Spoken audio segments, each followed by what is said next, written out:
All right, welcome back to this lesson. And today we are going to be talking about the chat close. This is when everything starts to come together and you finally land a client. Now, if you've made it this far and you've implemented everything, I want to congratulate you. Definitely give yourself a pat on the back because it's no easy feat, right? Being able to actually take action and dive in and put in the work, it can be challenging. It can be something where some people just lack the motivation. I find myself oftentimes lacking motivation. So if you made it this far, congratulations. And I'm so excited for you. If you haven't implemented yet, be sure to go rewatch the videos and implement because this is really powerful. So the chat close, this is where we move from our warmer post. We had the people raising their hands. We've by now gone through and filtered through people that we think we want to work with.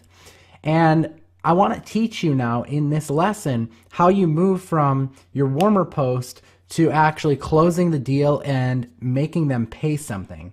Okay, so there's two scenarios here. Scenario number one is you determine that they are a fit for you as a client. And scenario number two is that you decide they are not a good fit. And you saw my filtering example in one of the previous lessons where part of what we do when we filter, because our interest is really generating leads, or it might be SEO or something like that. One of the things that we plan on selling in the future to people is one of those services. So when we filter, we go through and we check their competition. But what if I determine their competition is too much? Or maybe you determine you're going to do just website design, but you determine they already have a website and already have hosting. Well, then you might determine that they're not a good fit because you want to make some money. Maybe you want to make some money off that hosting, right? So here's what you do. If they're not a fit, this is a pretty easy way to end the conversation. You have multiple options. You can use one of these or all of these, but you'll be able to craft something that works pretty well. And it'll get the point across without you looking like a jerk or anything like that. So don't worry about that. You're just going to simply message back to them because by now they've provided you with information about their business. You probably asked for their name, their niche, their location, if they have a website. And you just reply to them if they're not a good fit. You explain that you operate as a result-based freelancer agency. So that could be one approach that works really well for, like the search engine optimization or the lead gen angle, because you're just being honest with them. And if you don't feel you can get results for them, well, obviously you don't want to take them on as a client. Now your other option, and this could work well for if you're just going to do just websites or something like that, you could just simply tell them that you don't have experience in their area or their niche. And this works for a lot of different things. If you don't have experience working with their type of business and you decide that you don't think you can get them the best of results, just be honest with them and just tell them that. And most importantly is to always thank them for their time. They spent time raising their hand to your warmer post. They spent time replying back to your initial chat log so that they could give you some information about their company. So thank them for their time. Be respectful of people's time. And an extra bonus is if you can point them in the right direction in any way, you should definitely do that. Like maybe you decide you can't help them build a website, but maybe you can point them to someone who can, or maybe you can point them to a tutorial on YouTube or something, right? Something like that would be very beneficial, and that can go a long way in the future because you don't want to burn bridges. Maybe that potential prospect would be someone who would be a fit for something else later, or maybe they have a friend who might be a fit for your company or you as a freelancer, right? So keep all of that in mind and just keep that in mind and be cautious of that as you start to rule people out. Okay, so if they are a good fit, and this is where things start to get really exciting, this is your ideal perfect client. You've gone through the filtering phase. They've given you information about who they are, what they do, and you've determined that, yes, this looks like a really good person. I think that we'll work together well. And now you need to reach out to them and you need to tease your add-ons because your warmer post probably didn't mention the add-ons. Maybe it did. We have some of the examples where we mention the add-ons, like the hosting for the web design example, but in some cases you may not have teased any of the add-ons. And now is your opportunity to tease them because of course you don't want to just work for free. You want to use this as a foot in the door to start to get a paying client. So for our web design example, and I'm going to roll with the web design and the lead gen example throughout this because we've been sticking with that throughout this whole course or workshop, whatever you want to call it. But again, keep in mind, this doesn't just work for that. It's just what I'm familiar with and what I think is a good starting point for anyone that doesn't know what to sell. So for the web design example, obviously, one add-on idea was hosting, right? And that's going to be necessary because hosting is how someone is able to view the website. It's server space. So I talked about presenting hosting to them as an add-on for $200 a year, which would essentially be giving them 2 months free because it's about $20 a month we said we could charge. You give them 2 months free and you make $200. In reality, you're going to pay a lot less than that per year. Because you're going to have multiple clients, right? Number one. But number two, hosting also really doesn't cost $20 a month for you. You can get a hosting plan for less than that, and you're just upcharging it a little bit for your time and for your services. Another idea for add-ons for like the web design example could be, and these are add-ons that are no-brainers, right? These are things that they are probably going to want instantly, like right away. And if you can think of add-ons like that they want instantly, that's what you want, because you want a paying client instantly. You don't want to have to wait too long. So another add-on example is you can say it includes 4 pages. You can say this website design that I'm doing for you for free, it includes 4 pages. It includes the home page, the about page, the contact page, and a services page. And maybe you want to include less than that, but this is just kind of what we do. But what if they want more? $100 per additional page you can charge them. So like maybe they want a repair page about the repair services they offer, and an installation page about the installation services they offer. And maybe they want a page about the financing they offer. Well, now you've just added up an additional $300 per page. Now think about what this also does. If it includes 4 pages and the pages are valued at $100, this free website they're getting has a total value of $400 that they're getting for free. You can kind of see here how we're stacking value, and we're really making this a no-brainer offer for them. Another add-on idea for you for this particular example is, what if they want custom email addresses?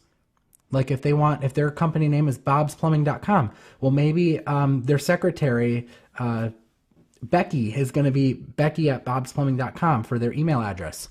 Well, what you could do is you could charge $5 per month for each additional user who wants their own email address. And now you've built in some more recurring income. So again, these are just to get you kind of thinking about what you can do and different add-ons that you can offer. Now I want to share with you how to move from the warmer post to actually presenting these add-ons to them in a way where it's not deceiving, it's not going to make you rub anyone the wrong way. Like, this is just going to be a natural progression here. So option number 1 for teasing your add-ons is to let your proposal do most of the heavy lifting for you.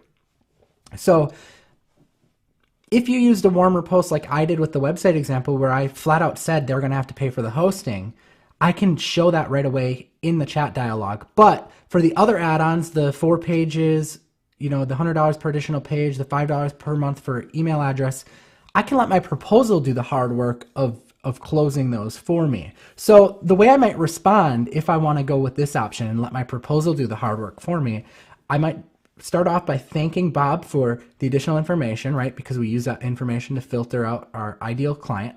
And I would go and move forward and say, I would love to work with you. And this website package, this is what it includes. It includes 4 pages, the home, about, contact, services. So I'm hyping it up, telling them what it includes. I could even mention here that's a $400 value. And I do all of this for free. The design, the development, I do it for free. You could say something here, but as I mentioned in the post, in order for customers to view the site, you need to have hosting set up. And hosting is $20 a month. But I do ask for the year up front, since I'm doing the design for free. And I do this because I'm handling an objection right away, right? Why do you ask for the whole year up front? I do that because I'm doing it for free, right? But I will give you 2 months free as well for paying up front. So just $200 instead of $240, just $200. And then we close with a call to action. What's your best email so that we can get started? Always close with a call to action like that. Now, when they send their email to you, then you're going to send the proposal to them via email. You could also attach it in chat box, but the reason why I like to ask for email is because that way I have another means of communication to them. So the proposal is simple. It's a summary of what you basically typed out to them in the chat box. Just list bullet points of everything you're going to provide to them and any additional costs like the hosting, how much the hosting is going to cost. But this is where the proposal starts to do the heavy lifting for us. In the proposal, if you go with option 1 that I'm talking about here, is you include any optional upgrades on the proposal, and you can allow them to circle or choose them. So like the added pages, you can explain to them that it includes 4 pages just like you talked about, but you're not limited to 4 pages. You can get more if you want. And if you want more, they're only $100 per page. So tell me on the proposal, write in how many pages you want additional and circle that you want them. And I will give them to you. And then the emails. Do you want your own custom email address? I offer this as an upgrade. This is what it is. This is how much it is, $5 a month. And if you have 5 employees, it would be 5 times 5, $25 a month. Circle how many you want and circle it that you want it, and I will go ahead and add that to you. Okay, so the proposal does the heavy lifting on that. Now, if you took the order upgrade that I offered, the pre-order bump, I had proposal templates included there. Maybe I'll be able to leave a link below this video if you want those proposal templates. I included 3 proposal templates for various examples and then a generic one to show you how I let the proposal do the heavy lifting. They're very, very simple, very straightforward. You can edit them in Google Docs. But if you don't want to create them yourself, then that's a no-brainer upgrade for you to go and pick up from me. But what I want to say about this is after moving forward from this, you need to be sure to follow up. Okay, you're not always going to get someone instantly going and signing the proposal and sending it back to you, although that happens a lot. I mean, you can look at, if you walked through my sales page when you got here into this product, you saw we got so many emails from people saying that I'm ready to move forward. I want to do this. Let's go. Let's go. And they're hyped up, right? That's because we've built up the desire, and a lot of times people will just return them. But there will be the occasion where someone doesn't return your proposal. They kind of just go rogue. They go silent.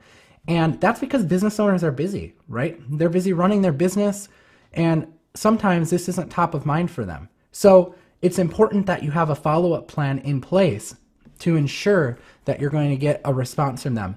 Now, I recommend following up 5 to 7 times, reminding them to return that signed proposal. And if you need to, you can add in scarcity to that, because you're likely going to have lots of other hand raisers in that post. And you can remind them that, hey, you know, I can only do this for 3 businesses. If I don't get this back by X, I'm moving on to someone else. And that'll get people to move as well. So this is option 1. Option 1 to do the close utilizes the proposal to close more of the add-on services, and it works really well. But you do have a second option that I use a lot for teasing add-ons, and I want to explain to you how that option works. And this can work well too. It works really good for lead generation if your really end goal is to start selling leads or something like that.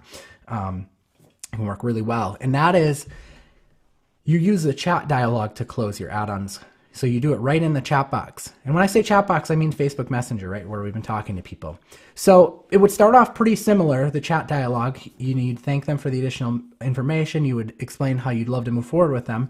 But this is where you start to get in more of the benefits of what building a website does, if that was your angle. The goal is for me to get your new website set up and generating new leads for you, right? That's a benefit.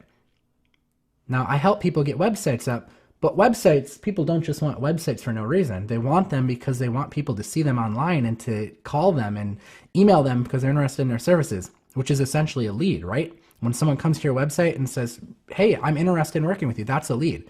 So here's how we position this, and this works so amazing. I can either do the website for you for free, and you pay me $200 for the yearly hosting. This is for the server space so your customers can visit the finished site online. So you're just kind of explaining, like, this is my cost. Like, you can do that. But here's a second option for you. The second option is that, just like I said, I cover everything. I do everything for free. And instead of paying for the hosting, covering my cost, you just pay me per lead. I'll cover all the costs that I generate for you. And you close with a call to action. Which option sounds best to you? Okay, this is pinning them in a corner. Do you want option 1 or do you want option 2? And a lot of people, they will choose option 2. Some people will still choose option 1, and that's fine. You can just move forward with kind of going back to this proposal and upsell them with the added pages. But when you get people that agree to option 2 and they want to pay you on a lead gen basis in this particular example, but again, this works for anything. You just feel free to modify this to fit your niche, your industry. But I really love this for like this lead gen angle because we have roofers, for example, that pay us $50 per lead. Okay, and heating companies and attorneys that pay even more than that. So the cool part is that when we get someone like a roofer that pays us $50 per lead, well, I only need to make 4 leads coming through that website to make that $200 yearly hosting fee. So, usually you end up making a lot more. Like we have one roofer who generates about between 10 and 20 leads a month. So we're pretty much guaranteed at least $500 a month from that roofer because of the leads we send them. And when I say lead, I really just mean sending them the information. Someone comes to the site and calls them. That's a lead. Or someone comes to the site, fills out the contact form. That's a lead. Doesn't mean that they close the job. That's up to them to do. I charge them just for sending them the lead, a good lead. So this is option 2, using the chat dialogue. The most important part though is that you've made it this far and you need to take action now. You need to take action, follow up, commit to the process, commit to actually doing this, because the hardest part is done. You've gone through, you've learned the system, but now you just need to be sure you are persistent with your follow-up if you don't get a return proposal right away. And again, you can use scarcity. You can say you have someone else interested. You only had 3 spots. Again, this will probably be true. So use it if it is. You'll have lots of hand raisers in your post, hopefully. And you can just be honest with them and say, hey, I had a bunch of other people interested in this. Please just tell me if you're not interested and I'll move forward with one of them. But if you are interested, I really do think we would be a good fit. Please fill out the proposal and get back to me. And the most important part, guys, is that you do not give up, because this is so worth it. And I just can't wait to hear about your results. And please share your results with me. Please write to me and share the results that you get. I would love to hear that, and that just kind of makes what I do so much more worthwhile. So anyways, guys, thank you for going through all of these lessons and watching it. I hope that you enjoyed it, and I can't wait to hear about your success with this and landing your very first client.